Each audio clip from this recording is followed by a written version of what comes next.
Perkenalkan, nama saya Krisdayanti Patombe, yang di sebelah kiri saya, Komang Reprananda, dan di sebelah kanan saya. Ewiza Putra.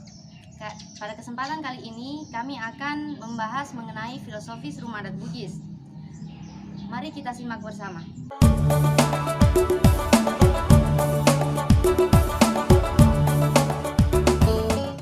Baiklah, Saudari Krisdayanti, bisakah menjelaskan sedikit tentang rumah adat suku Bugis? Baiklah, mengenai rumah adat suku Bugis. Pada umumnya, masyarakat Bugis itu tinggal di sebuah rumah panggung yang terbuat dari kayu dan berbentuk persegi panjang dan memiliki tiang-tiang yang tinggi sebagai penopang lantai dan atapnya. Rumah adat Bugis itu terbagi menjadi dua jenis, tergantung status sosial dari orang yang tinggal di rumah itu. Yang pertama rumah Sauraja atau Salasa, itu dipergunakan atau diperuntukkan untuk keturunan raja atau bangsawan. Sedangkan rumah bola itu diperuntukkan bagi masyarakat biasa. Karakteristik rumah adat Bugis itu memiliki ciri khas dengan atap yang berbentuk seperti pelana dan memiliki timpalaja, di mana timpalaja itu atau yang biasa juga disebut gavel merupakan sebuah bidang segitiga antara dinding dan pertemuan atap. Selain dipengaruhi oleh budaya tradisional,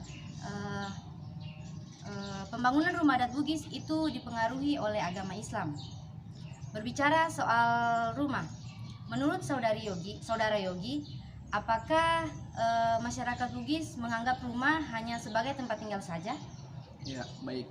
Jadi masyarakat Bugis itu memandang rumah bukan hanya sekedar tempat tinggal saja, tetapi menjadikan juga sebagai tempat siklus kehidupan, di mana manusia dilahirkan, dibesarkan, kawin, dan meninggal dunia. Masyarakat Bugis dalam membangun rumah itu mereka menganut pada kepercayaan leluhur mereka, dan tidak hanya sekedar membangun, tetapi juga harus ada sebuah kepercayaan yang telah diwariskan oleh leluhur mereka. Berbicara soal pembangunan rumah adat Bugis, itu kan dilakukan oleh pandrita bola atau ahli rumah dan pandre bola atau tukang rumah. Nah, menurut saudara Komang, apakah peranan dari pandrita bola dan pandre bola ini? Baik, jadi dalam proses pengerjaan rumah adat ini dikerjakan oleh pandrita bola dan juga pandre bola. Pandrita bola itu menangani hal-hal yang bersifat spiritual seperti adat dan juga kepercayaan dari suku Bugis tersebut. Kemudian untuk pandre bola itu mengerjakan hal-hal yang bersifat teknis seperti mengelola kayu untuk menjadi komponen struktur hingga menjadi rumah dan dapat dihuni. Lalu apa sajakah yang termasuk komponen struktur dari rumah itu? Nah, untuk komponen struktur sendiri itu ada 5.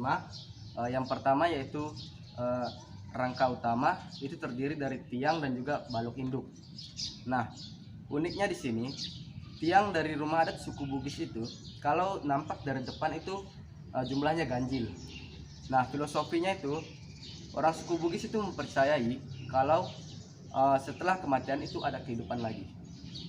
Kemudian untuk komponen kedua yaitu ada lantai, yang ketiga dinding, yang keempat atap, dan yang kelima tangga. Nah, kenapa diperlukan tangga? Karena rata-rata rumah adat suku Bugis itu merupakan rumah panggung.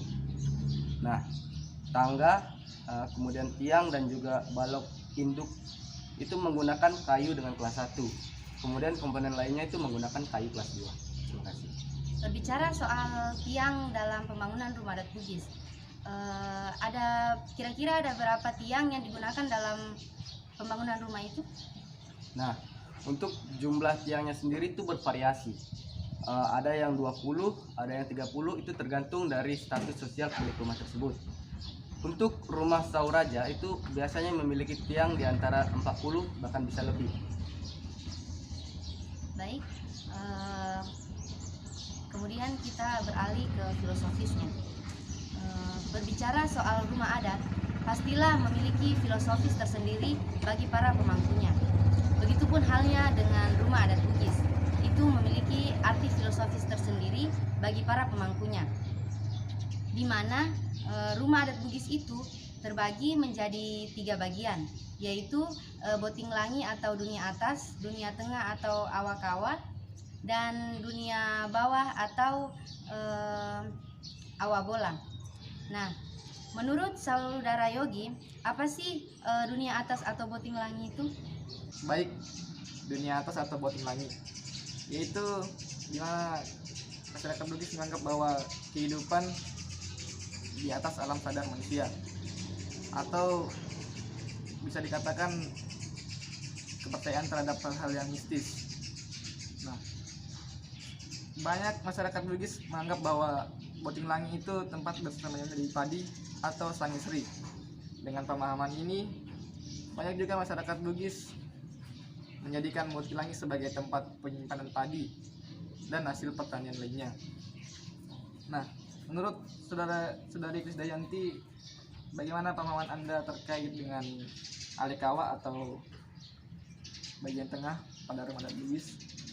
Baiklah, dunia tengah atau Alekawa itu menggambarkan tentang kehidupan dunia pertiwi, kehidupan di atas alam sadar manusia yang berkaitan dengan aktivitas keseharian, di mana Alekawa ini terbagi menjadi 3 bagian, yaitu bagian depan yang dimanfaatkan untuk menerima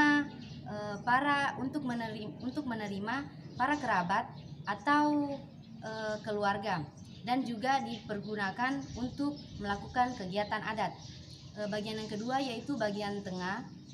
Bagian tengah itu dipergunakan atau dimanfaatkan untuk sebagai tempat tidur orang yang dituakan, termasuk kepala keluarga seperti ayah atau ibu. Dan bagian yang ketiga yaitu bagian dalam, itu dimanfaatkan sebagai tempat tidur untuk anak-anak. Kemudian menurut saudara Komang, apa sih awabola itu? Jadi awabola atau dunia bawah itu merupakan tempat untuk menyimpan peralatan pertanian, dan juga dapat menjadi tempat ibu-ibu untuk menenun, kemudian tempat anak-anak untuk bermain. Demikianlah materi tentang filosofis rumah adat Bugis yang dapat kami bawakan. Apabila ada kesalahan kata dari kami, mohon dimaafkan. Sekian dan terima kasih, dan kami tutup dengan wassalamualaikum warahmatullahi wabarakatuh. Terakhir